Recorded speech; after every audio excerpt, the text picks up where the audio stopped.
गुरुर्ब्रह्मा गुरुर्विष्णु गुरुदेव महेश्वरा गुरुर्साक्षात् परं ब्रह्म तस्मै श्री गुरवे नमः। वरहापीडं नटवरवपो कर्णयो कर्णिकारं विप्रदवाशं कनककपिशं वैजयन्तीं च मालाम् रन्ध्रानवेणोरधरसुधया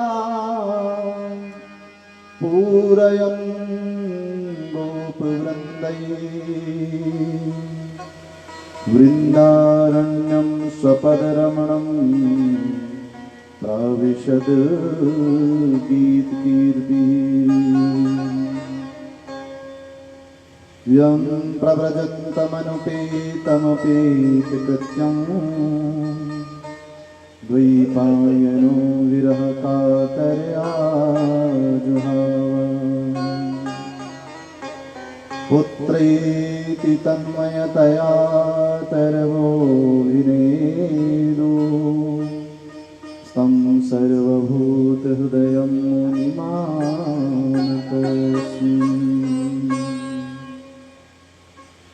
नारायणं नमस्कृत्यं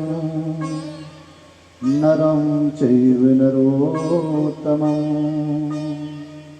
देवीं सरस्वतीं व्यासं ततो जयेमुदीरयेत्। लोकाभिरामं रणरङ्गधीरं राजीवनेत्रं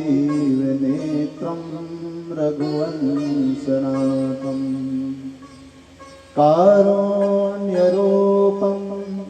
करुणाकरन्तं श्रीरामचन्द्रं शरणं प्रपद्ये। मनोजवं मारुततुल्यवेगं जितेन्द्रियं बुद्धिमतां वरिष्ठम् वातात्मजं वानरयोधमुख्यं श्रीरामदूतं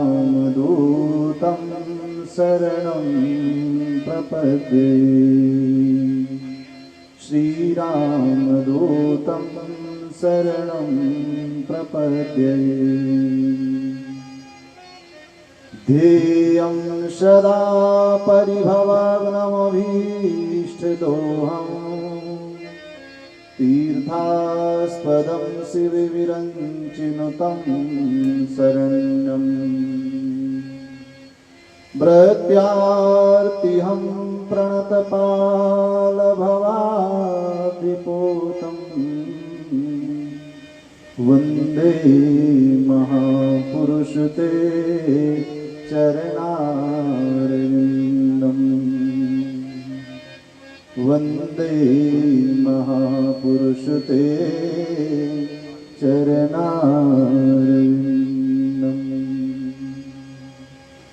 वंशी विभूषितकरान् नवनीरदाभात् पीताम्बरादरुणबिम्बफलादरुष्टात् पूर्णेन्दुसुन्दरमुखा दरविन्दनेत्रात् कृष्णात् परं किमपि तत्त्वमहं न जाने। जय राधा वृषभानुजा भक्तन प्राणाधार वृंदाविपिन विहारिणी प्रणमं बारंबार।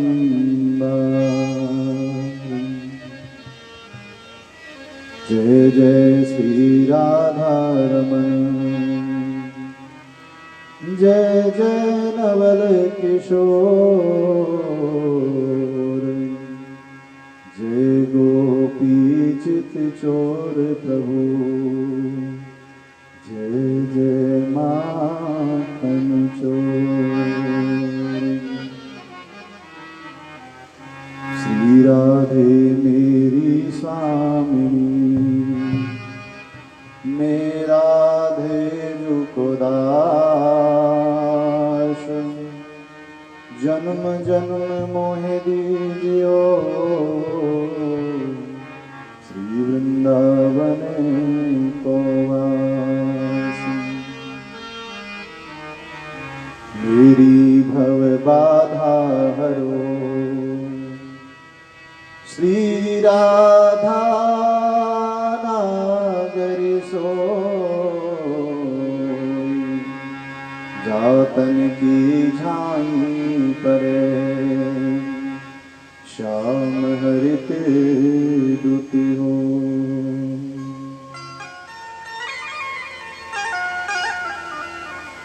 बोलिए श्री वृंदावन बिहारी लाल की जय हो। श्री भागवत हेलो। भगवान की जय। श्री हनुमान जी महाराज की जय।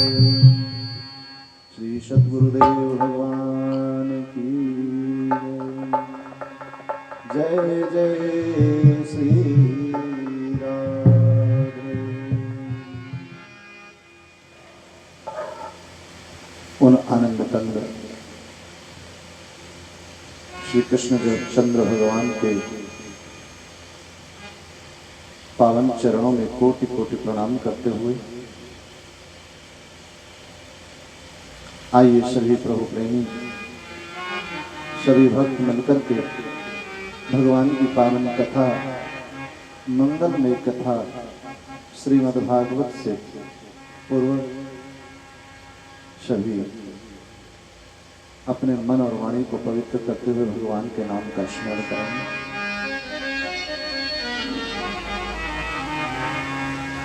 हे राधिका, हे राधिका, हे राधिका, हे राधिका, राधिका, हे राधिका, हे राधिका, हे राधिका, हे राधिका।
हम जानते हैं चतुराई तेरी, हंस के हर बार हंसाता है क्यों, हंसाता है क्यों, फिर प्रेम का साक्ष्य चला करेंगे,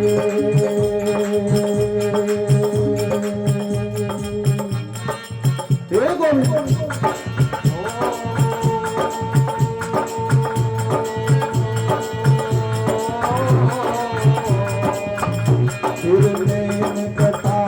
चला करके उठती हुई अग्नि जलाता है क्यों, वे निष्ठुर व्यर्थ में छेड़ हमें, सुलझे मन को उलझाता है क्यों, सुलझे मन को उलझाता है क्यों, सुलझे मन को उलझाता है राधिका, हे राधिका, हे राधिका, हे राधिका, हे राधिका, हे राधिका, हे राधिका, हे राधिका, हे माधवा, हे माधवा, हे माधवा, हे माधवा, हे माधवा, हे माधवा,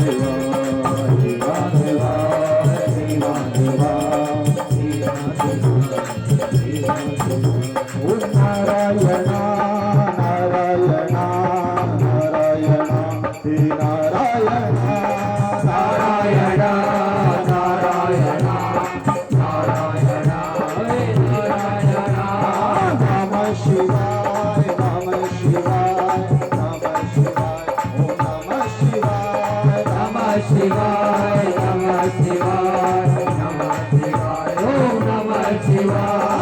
राधिका राधिका राधिका राधिका राधिका राधिका राधिका माधवा हे माधवा हे माधवा हे माधवा हे माधवा हे माधवा हे माधवा हे माधवा, गोविंदा जय गोपाला, गोविंदा जय गोविंदा जय गोपाला, जय गोविंदा जय गोपाला, गोविंदा जय गोपाला, गोविंदा जय गोपाला, गोविंदा जय गोपाला, जय गोविंदा जय गोपाला, जय गोविंदा जय गोपाला, जय गोविंदा जय गोपाला, गोविंदा जय गोपाला, गोविंदा जय गोपाला, गोविंदा जय गोपाला, गोविंदा जय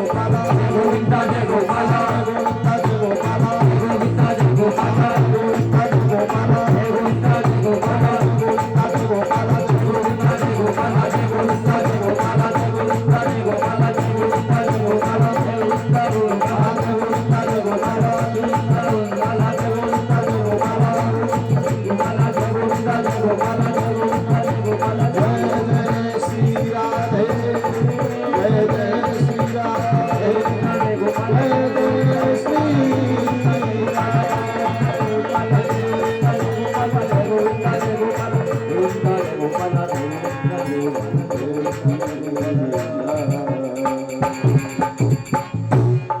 हेलो हेलो, हे राधिका, हे राधिका, हे राधिका, हेलो, हे राधिका, हे माधवा, हे माधवा, हे माधवा,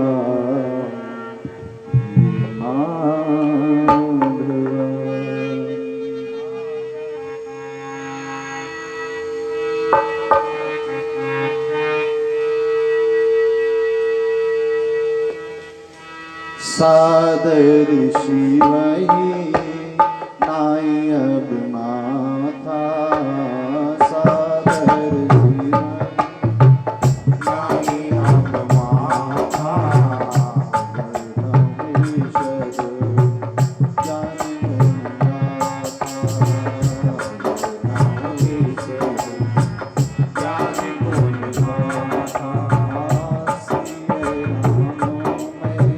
सब जग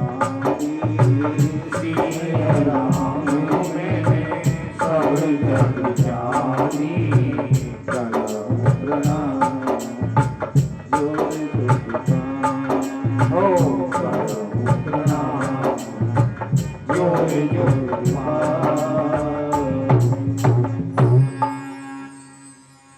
हेलो परम मंगल में परात्पर क्लेश्वर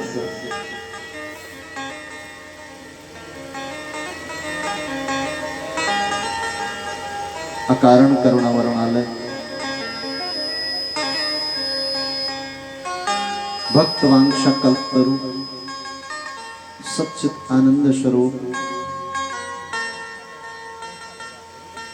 श्री बांके बिहारी जी की वांगमयी प्रतिमूर्ति श्रीमद् भागवत महापुराण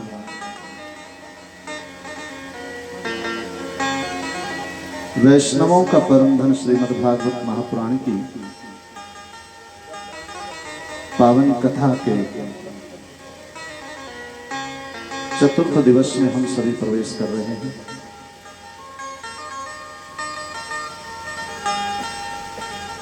प्रभु के चरणों को बारंबार वंदन करते हुए, भागवत जी को वंदन करते हुए यहां समुपस्थित सभी आचार्यगण, सभी संगीतज्ञ और हमारे मुख्य यजमान के रूप में श्रीमान इंद्राज सिंह चंदीला जी, उनके सुपुत्र श्री अरुण कुमार जी, श्री अमित कुमार जी, सह परिवार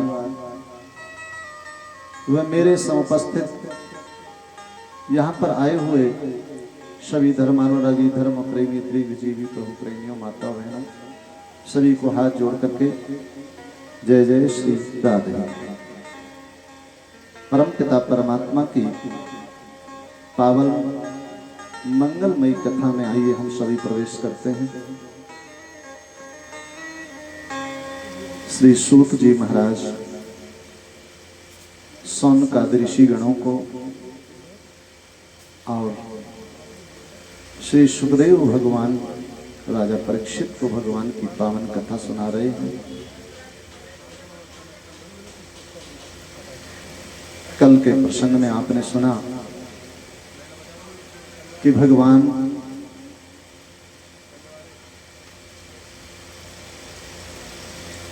पदार्थों को महत्वता नहीं देते, भगवान प्रेम संबंध को मानते।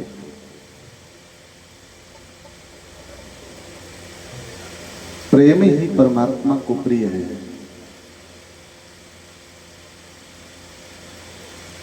दुर्योधन के 56 भोगों को छोड़कर के भगवान विदुर के घर में जाकर के छिलकों का भोग लगाते, भाजी का पत्ता खाते। अगर देखा जाए तो 56 भोग क्या है?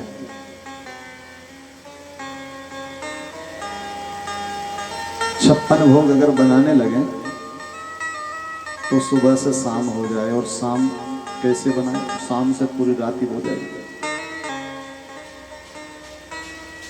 लेकिन 56 भोग लगाने का अर्थ है 56 में 2 अंक हैं, 5 और 6, और 5 और 6 अगर मिला दिए जाएं, 5 और 6 11,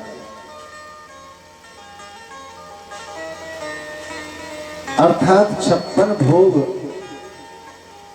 बिहारी जी स्वीकार करेंगे कब?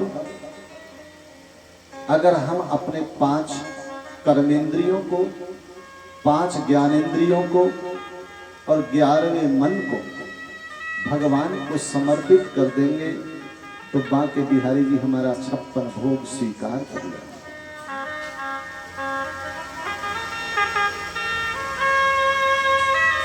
भगवान लौकिक संबंध को महत्व नहीं देते, प्रेम संबंध को मानते। और प्रेम संबंध में भी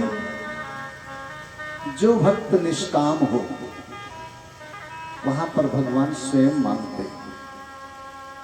2 प्रकार की भक्ति होती है, एक सकाम भक्ति, एक निष्काम भक्ति। सकाम भक्ति में भक्त भगवान से मांगता है और निष्काम भक्ति में भगवान भक्त से मांगते हैं। जहां कोई कामना ही नहीं है भगवान से, वहां निष्कामता है। जो त्रिलोकीनाथ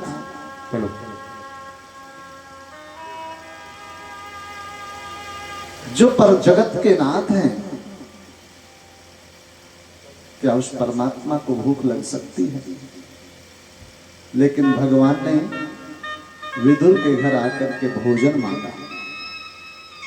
मुझे बड़ी जोर से भूख लगी। वेदांत कहता है कि न भगवान को भूख लगती है न प्यास लगती है। उपनिषद कहते हैं कि भगवान भूखे प्यासे कभी नहीं होते।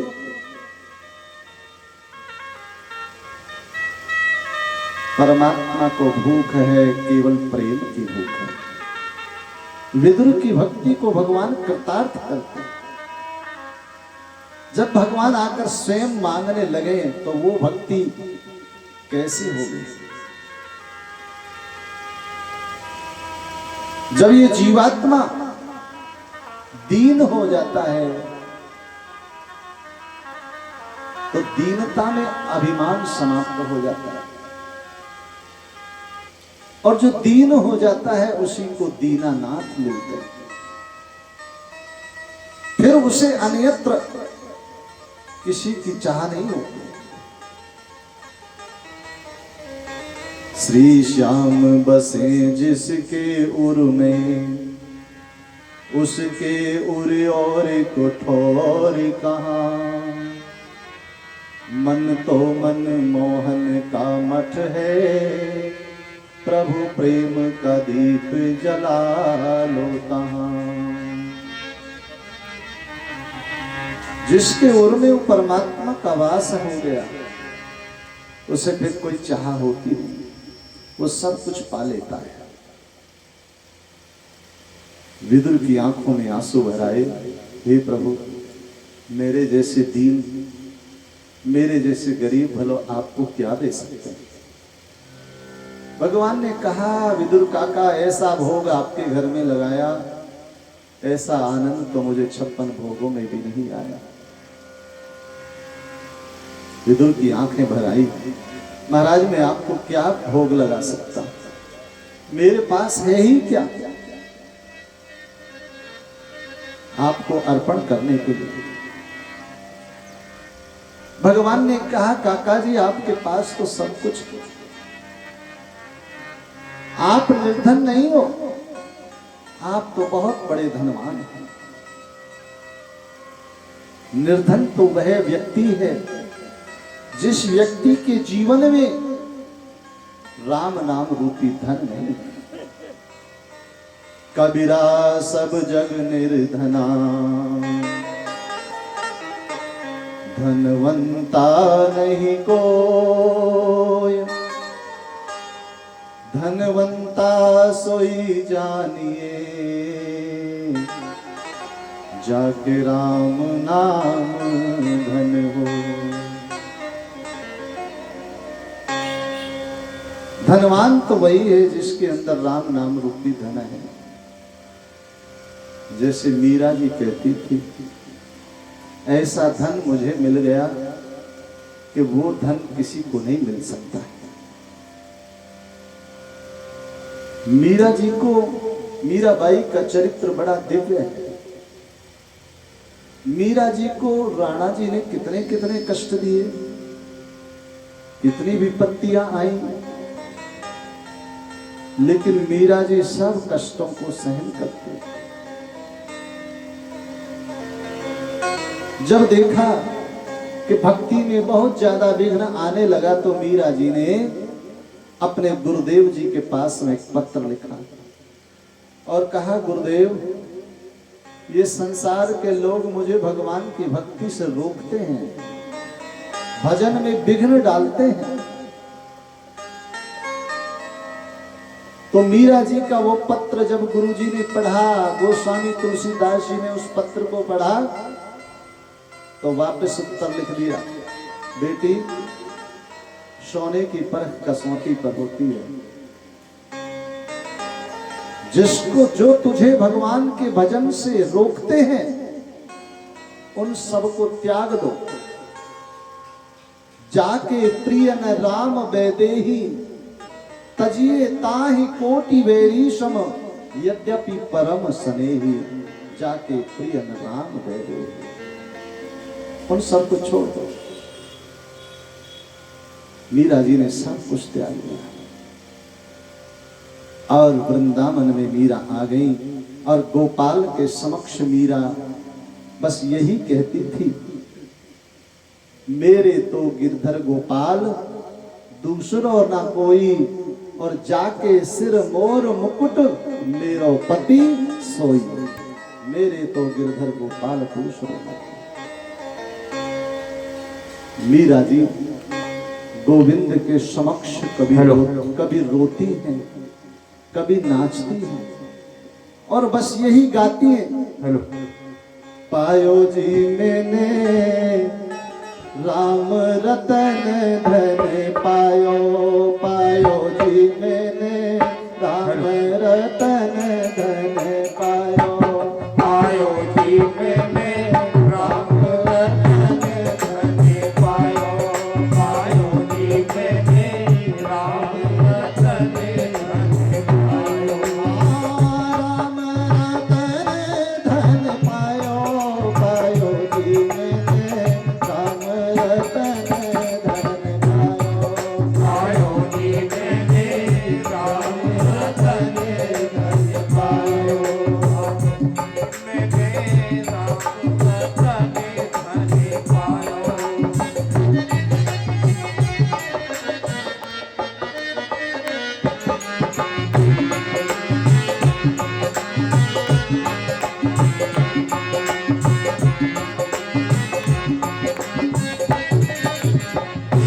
किसी ने पूछा, अरे मीरा ये राम रतन धन तुझे कहाँ से मिले यार, कहाँ से लाई हो? तो मीरा कितना सुंदर जवाब देती है, वस्तु अमोलक दीन सतगुरु, वस्तु अमोलक मेरे सतगुरु, दीन सतगुरु, वस्तु अमोलक मेरे सतगुरु, कृपा करी अपनायो, कृपा करी अपनायो, आयो जी मैंने राम रतन धन पायो, पायो जी मैंने राम रतन धन पायो, राम रतन धन पायो, पायो जी मैंने राम रतन धन पायो, पायो जी मैंने राम रतन धन पायो।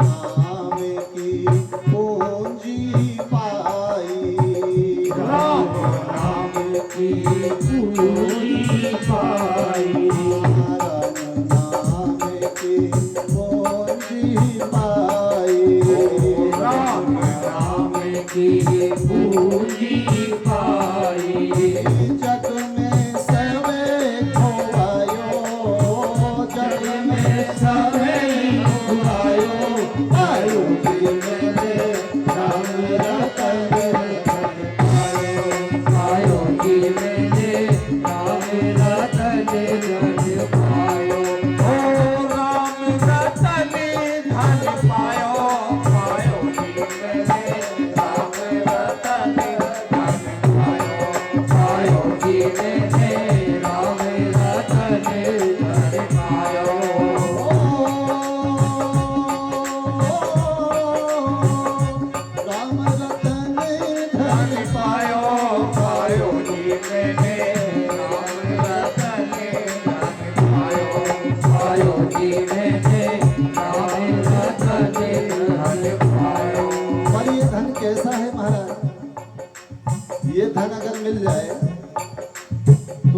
चोर भी नहीं चुरा सकता,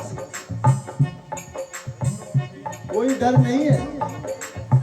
खर्चे में फूटे चोर में लूटे, खर्चा लूटे चोर ना लूटे, खर्चे में फूटे चोर में लूटे, खर्च ना होते चोर ना लूटे। दिन दिन बढ़ती समायो, ओ दिन दिन बढ़ते सवायो,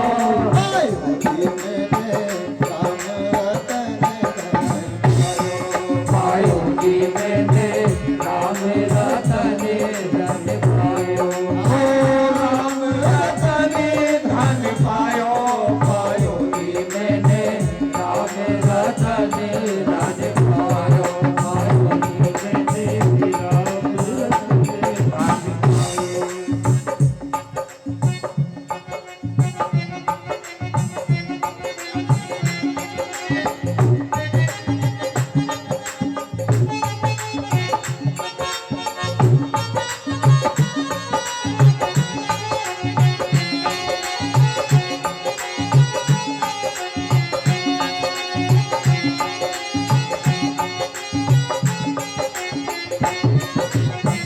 ये धन जो है वो धन दिन दिन बढ़ता है।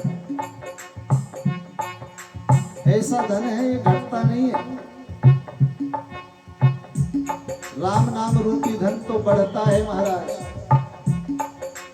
इस धन की महिमा का वर्णन नहीं हो सकता। कीमत पारस की नहीं कोई सका बताए, और इसी तरह हरि नाम की महिमा कही न जाए।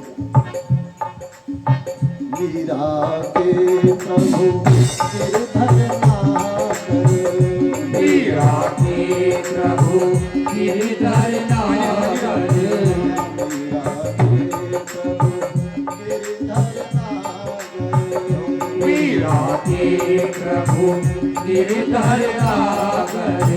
हरस हरस जस गायो, ओ हरस हरस जस गायो, पायो जी मैंने राम रतन धन पायो, पायो जी मैंने राम रतन धन पायो, ओ राम रतन धन पायो, पायो जी मैंने राम रतन धन पायो, पायो जी मैंने राम रतन धन पायो, पायो जी मैंने राम रतन धन पायो, पायो जी मैंने राम रतन धन पायो जी मैंने राम रतन धन पायो। ये राम नाम रूपी धन कैसे मिलेगा? वस्तु अमोलक दी मेरे सदगुरु, कृपा कर अपनायो। सदगुरु तत्व और ईश्वर तत्व दोनों एक ही हैं, और सदगुरु तत्व के द्वारा ईश्वर तत्व का अनुभव होता है। आजकल भी लोग पूछते हैं, हमसे कहते हैं गुरुजी कोई अच्छे गुरु नहीं मिल रहे। अच्छे गुरु मिल जाएंगे तो हम भी भजन करेंगे। लेकिन वो लोग ये नहीं समझते कि अच्छे गुरु तो हैं, पर पहले तुम अच्छे बनो। जब शिष्य अच्छा हो जाएगा तो गुरु ढूंढने की जरूरत नहीं, बिना बुलाए मिल जाएंगे। जीवात्मा अधिकार सिद्ध कर लेता है तो सदगुरु अपने आप मिल जाता है। श्री सुखदेव जी महाराज राजा परीक्षित को आकर के मिले, लेकिन आज सबसे बड़ी विडंबना एक और है कि कोई शिष्य बनने को, कोई चेला बनने को तैयार नहीं। जिधर देखो सब गुरु ही गुरु हैं। कोई कहता है कि महाराज मैं तो वहां से सत्संग ले आया, कोई कहता है वहां से मैंने सत्संग ले लिया। देखो एक बात है, सत्संग जो है लिया नहीं जाता है, सत्संग तो किया जाता है। और गुरु कोई व्यक्ति विशेष नहीं होता है, कोई विशेष नहीं। गुरु तो एक ब्रह्म तत्व है। कुछ लोग हमारे पास आते हैं, बोले गुरु जी आपकी कथा में तो थोड़ी कम भीड़ रहती है, वहां देखो कितनी भीड़ लगी है, लाइन लगी है और महाराज नंबर भी नहीं आता। तो वो गुरु जी बड़े हैं। फिर दूसरी जगह जाएंगे तो वो भी कुछ दिन अच्छे नहीं दिखाई देंगे, बोले ये ठीक नहीं, दूसरे वाले गुरु जी ठीक है। आजकल लोगों को चमत्कार चाहिए। आजकल के लोग समझते हैं कि कोई ऐसे गुरुजी मिल जाए, ऐसी कोई जड़ी बूटी बता दें कि बिना कुछ काम धाम करे हम जो है ना दिनों दिन माला माल होते चले जाएं और महाराज हम सबसे बड़े हो जाएं और हमारी ही पूछ हो, हमको ही लोग माने। लेकिन कुछ गुरुजी भी ऐसे हैं कि ऐसा शिष्य मिल जाए कि जो कुछ करना ना पड़े, हम सबसे बड़े मंडलेश्वर, आज ये भी है ना, सबसे बड़े महंत और मंडलेश्वर हो जाए। लेकिन जब ऐसी स्थिति हो जाती है ना, फिर क्या होता है, लोभी गुरु लालची चेला और होए नरक में ठेलम ठेला। फिर स्थिति इस तरह की बन जाती है।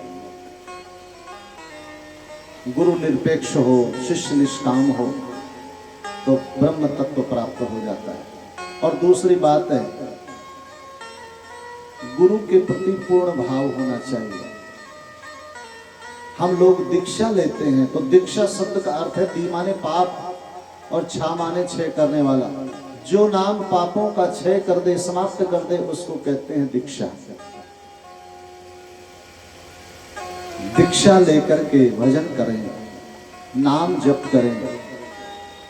नाम जप जो है वही जीव को पार लगाने वाला है। हरि के नाम का हमेशा जप करिएगा।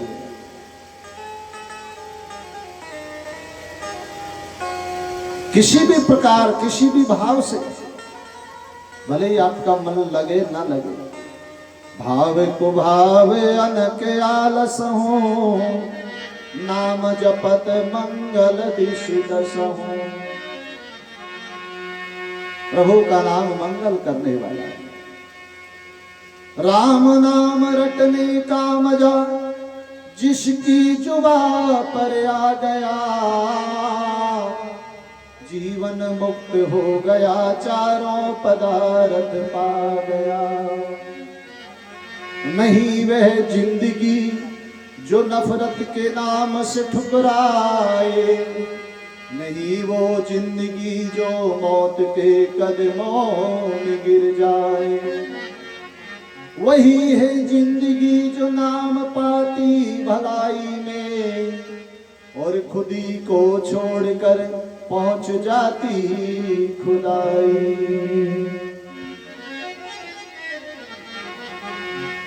जब देहाभिमान को, खुदी को छोड़कर व्यक्ति आगे बढ़ता है तो ब्रह्म तत्व को पा जाता है। और यहां बताया है कोई बिरला ही होता है, ये कोई साधारण बात नहीं है।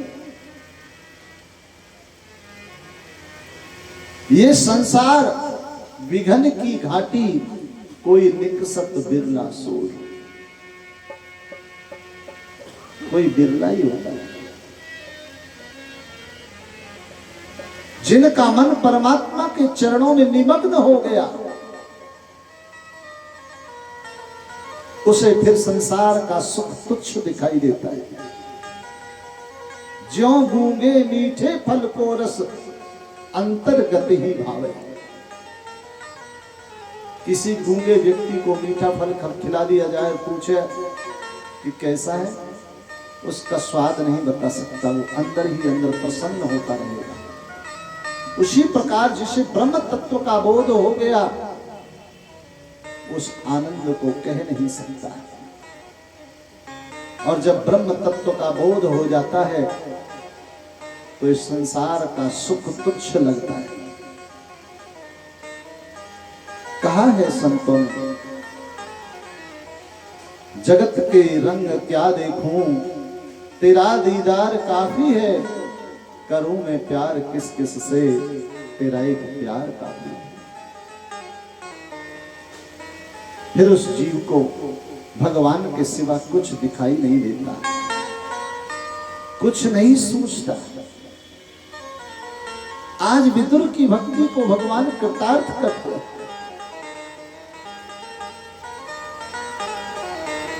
और भगवान वहां से चले हैं, आकर पांडवों से मिले। विदुर जी ने जाकर के एक बार धृतराष्ट्र को फिर समझाया और कहा कि हे महाराज धृतराष्ट्र, दुर्योधन का मोह छोड़ दो, ये तुम्हारा पुत्र नहीं है, वो ये तुम्हारा पाप है। जब जीव के अत्यधिक पाप बढ़ जाते हैं तो एक दुराचारी, एक पापाचारी पुत्र होता है। जब जीवात्मा के पुण्य एकत्रित होते हैं तो सदाचारी भगवत भक्त पुत्र होता है। इस दुर्योधन का मोह छोड़ दो महाराज। हे महाराज, राष्ट्र के बचाव के लिए अगर एक नगर को छोड़ना पड़े तो छोड़ देना चाहिए। एक महानगर के बचाव के लिए अगर एक गांव को छोड़ना पड़े तो छोड़ देना चाहिए। एक घर के बचाव के लिए, एक गांव के बचाव के लिए अगर एक घर का त्याग करना पड़े तो उस घर को त्याग देना चाहिए। और एक वंश के, एक कुटुंब के बचाव के लिए, उसकी रक्षा के लिए अगर एक व्यक्ति को छोड़ना पड़ जाए तो उसे छोड़ देना चाहिए। ये दुर्योधन तुम्हारे वंश का विनाश कर देगा। महाराज, विष की बेल पर कभी अमृत का फल नहीं मिल सकता। यदोपहूतो भवनं प्रविष्टो मंत्राय पृष्टः किल पूर्वजेन अथाह तन्मन्त्रदृशां वरीयान् यन्मन्त्रिणो वैदुरिकं भवन्ति। विदुर जी ने बहुत अच्छा समझाया। महाभारत के उद्योग पर्व में उसे विदुर नीति कहा जाता है। लेकिन दुर्योधन इतने में आ गया और जा सारी बात समझ ली। दुर्योधन ने सुन ली, आग बबूला हो गया। और दुर्योधन ने विदुर की बहुत निंदा की, बहुत गालियां दी। मेरे घर का अन्न खाया और आज मेरे पूज्य पिताजी को मेरे विरुद्ध भड़का रहे हो, तुम्हें शर्म नहीं आती? निकल जाओ मेरे राज्य से। दुर्योधन ने बहुत निंदा की, लेकिन विदुर जी तो बड़ी शांति से सह रहे हैं। उनके ऊपर निंदा का कोई प्रभाव नहीं पड़ा। जो संत होते हैं उन पर निंदा स्तुति का कोई प्रभाव नहीं होता। निंदा करना महापाप है और निंदा सहन करना महान पुण्य है। विदुर जी ने कहा, दुर्योधन, तुम्हारे मन को कष्ट देने का मेरा कोई मंतव्य नहीं था। तुम्हें कष्ट हुआ, दुख हुआ, इसका मुझे खेद है। और उसी समय विदुर जी महाराज वहां से निकल पड़े।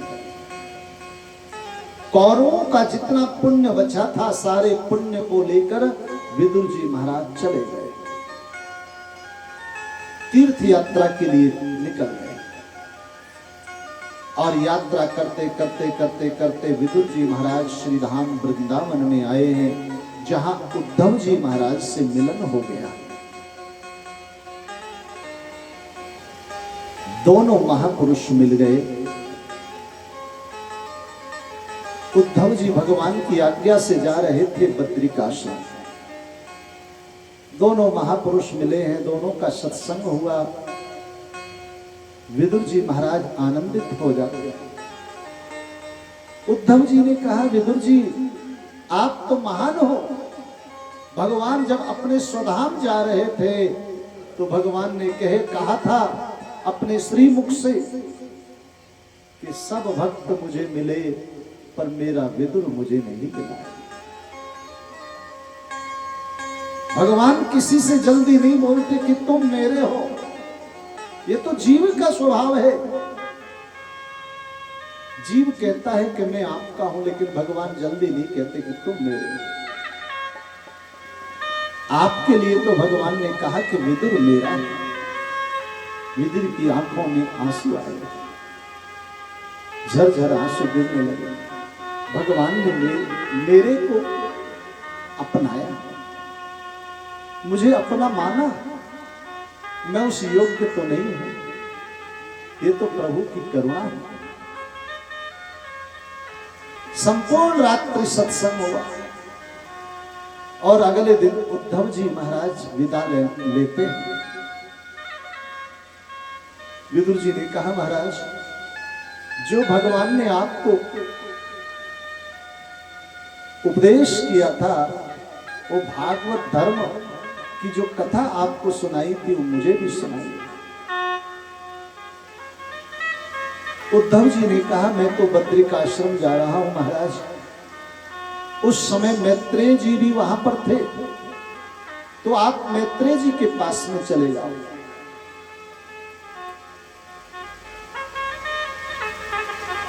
दोनों संत विदा लेते हैं और इधर विदुर जी महाराज मैत्रेय ऋषि के आश्रम में आए हरिद्वार। और वहां आकर के मैत्रेय जी अपनी कुटिया के बाहर खड़े थे। विदुर जी को देखा, विदुर जी दौड़ करके मैत्रेय जी को प्रणाम करते हैं। मैत्रेय जी ने विदुर जी को हृदय से लगा लिया और अपनी कुटिया में लेकर आए। आज इस ब्राह्मण कुटी में आपका स्वागत है। सुंदर आसन पर विदुर जी को बिठाया। विदुर जी ने भगवान का ध्यान किया और कहा, महाराज मैं योग्य तो नहीं हूं, प्रभु ने मुझे अपनाया है, अपना कहा है। भगवान जब स्वधाम जा रहे थे तो प्रभु ने जो कथा, जो भागवत धर्म का व्याख्यान आपको किया वो मुझे भी सुनाई। हे महाराज मैं लायक तो नहीं हूं। मैत्रेय जी ने कहा, विदुर जी आप ऐसा मत कहो, आप तो साक्षात धर्म के अवतार। विदुर जी कोई साधारण नहीं है, विदुर जी तो साक्षात धर्मराज हैं। एक बार इनसे थोड़ी भूल हो गई थी। कथा आती है कि एक बार कुछ चोर चोरी करके जा रहे थे और सब सामान मांडव्य ऋषि के आश्रम चोर छिपा देते मांडव ऋषि के आश्रम में, और वहीं पर महात्मा जी के वस्त्र पहनकर मांडव ऋषि के चारों ओर बैठ जाते। राजा के सिपाही पीछे से आए, सब चोरों को पकड़ लिया, साथ में मांडव ऋषि को भी पकड़ लिया। राजा के पास में ले गए, महाराज चोर पकड़ कर ले आए। राजा ने कहा, जाओ सबको सूली पर चढ़ा दो। सब चोरों को सूली पर चढ़ाया। सब चोर सूली पर चढ़ते ही सब मर जाते। मांडव ऋषि के शरीर में सूली का प्रवेश नहीं हुआ। राजा के पास जब ये खबर पहुंची, राजा समझ गया कि मेरे सिपाही भूल से पकड़ कर ले आए, ये कोई महात्मा है, संत है, सूली से उतरवा करके क्षमा मांगा। महाराज मेरे सिपाही भूल से आपको ले आए, मुझे क्षमा करो। मांडव ऋषि ने कहा, राजन तुमने अनजाने में हमको दंड दिया है, हम तुम्हें क्षमा किए देते हैं पर हम यमराज को क्षमा नहीं करेंगे। और उसी समय मांडव्य ऋषि यमपुरी में पहुंचे। जाकर के यमराज को कहा कि मैंने कभी पाप नहीं किया, 100 जन्मों तक की मुझे याद है, जब मैंने कभी पाप नहीं किया तो मुझे कौन से पाप कर्म की सजा दी है कि जो मैं सूली पर चढ़ गया। यमराज घबरा गए, महाराज 100 जन्मों से थोड़ा ऊपर जाइए। 100 जन्मों से ऊपर जब आप जाओगे तो आपको पता लगेगा कि एक बार आपने एक पतंगे में, पतंगा होता है ना, एक पतंगे को पकड़ करके उसमें कांटा चुभोया था, उसी की सजा है। मांडव्य ऋषि बोले मेरी आयु कितनी थी? बोले 3 वर्ष की।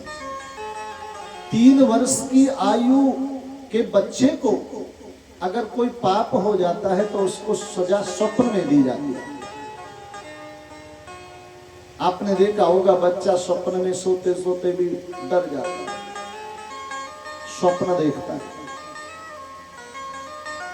लेकिन हे यमराज, तुमने प्रत्यक्ष मुझे सूली पर चढ़ाया, जाओ मैं श्राप देता हूं कि तुम मृत्यु लोक में जाओ और वहां जाकर के दासी पुत्र बन जाओ।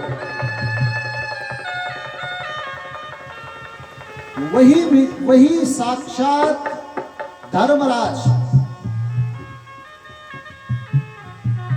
दासी पुत्र विदुर के रूप में आए हैं। कोई साधारण नहीं है, मैं आपको जानता हूं। विदुर जी ने कहा प्रभु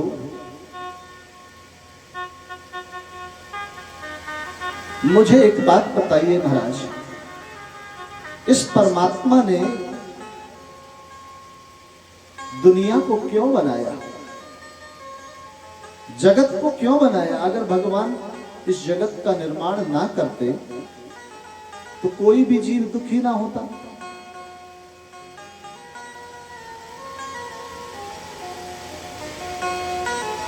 मैत्रेय जी कहते हैं विदुर जी, भगवान ने जो जगत की उत्पत्ति की है ना, वो इस जीवात्मा को अलग करने के लिए नहीं की। ये जीव परमात्मा से अलग हो गया है। ईश्वर अंश जीव अविनाशी, चैतन्य अमल सहज सुख राशि। ये जीव परमात्मा का अंश है, भगवान से अलग हो गया है। जैसे प्रचंड अग्नि जब धधकती है तो उस अग्नि से चिंगारी निकलती है, चिंगारी स्वरूप ये जीव है, अग्नि स्वरूप परमात्मा है। और जब तक ये जीवात्मा अपने अंशी को प्राप्त नहीं होगा तब तक इसको शांति नहीं मिलेगी।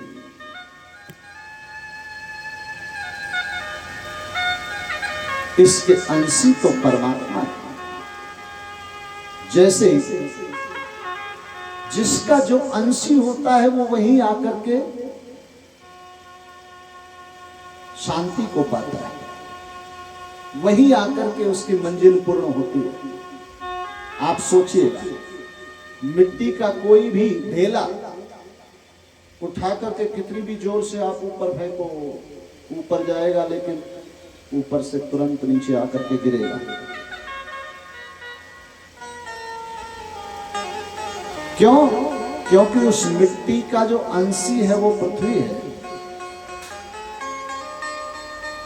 अग्नि हम जलाते हैं, अग्नि हमेशा ऊपर की ओर चलती, क्योंकि उसका अंशी सूर्य है। नदियां हमेशा सागर की ओर दौड़ती, अंश सहज अंशी ढिंग जावे और ढेला फेंको नीचे आवे। ज्योति जाए ऊपर की ओर, छूना चाहे रवि का छोर। नदियां सागर और सिधावें, मिलकर सहज शांत हो जावे। अंशी से मिलता है जब, तब शांत होता है। ये जीव भी परमात्मा का अंशी है। भगवान ने जगत को इसलिए बनाया कि ये जीवात्मा मेरे से मिल जाए। ये जीव अलग हो गया है, अनादिकाल से ये जीव भटक रहा है।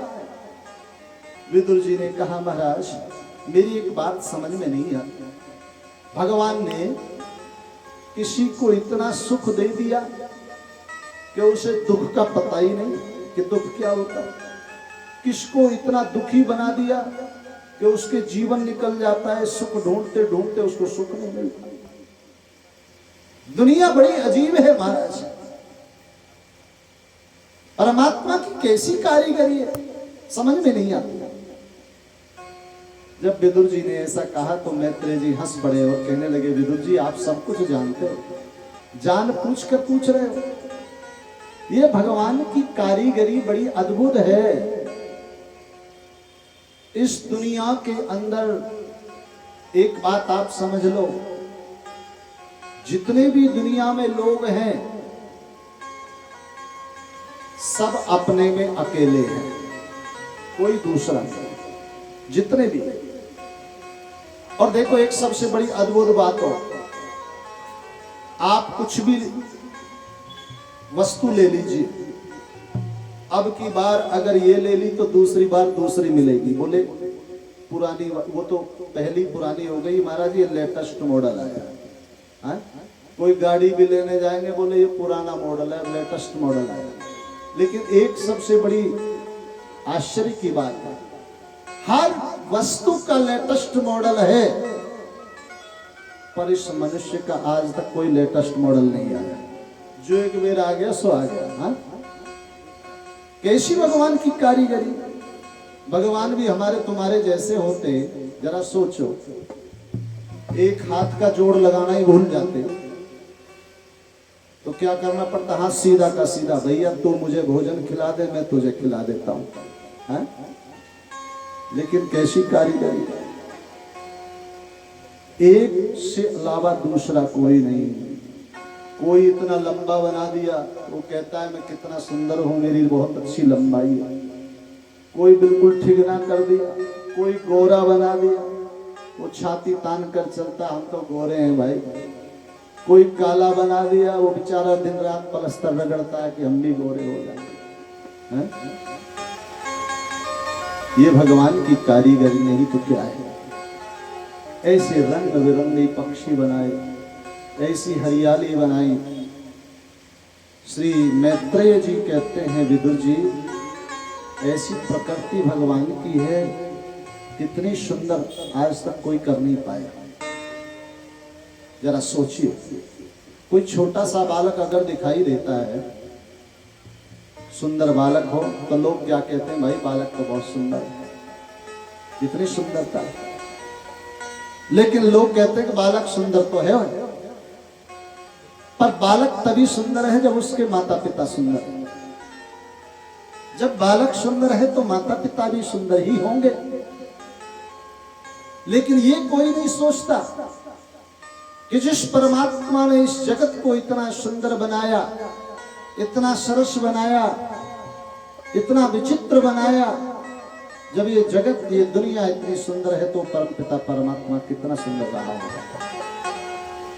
ये भगवान की एक लीला है, एको एवं बहुश्या। उसकी सुंदरता का वर्णन नहीं हो सकता। प्रभु सब में समाया है, समाना हो तो ऐसा हो, करी सब विश्व की रचना, रचाना हो तो ऐसा। हे विदुर जी, ये भगवान की बड़ी विचित्र लीला है, उसको समझना बहुत मुश्किल है। इसलिए संतों ने कहा है कि हमेशा ये चिंतन मन में रखिएगा, नाम तुम्हारा पालने हारा, नाम तुम्हारा पालने हारा, कब तेरा दर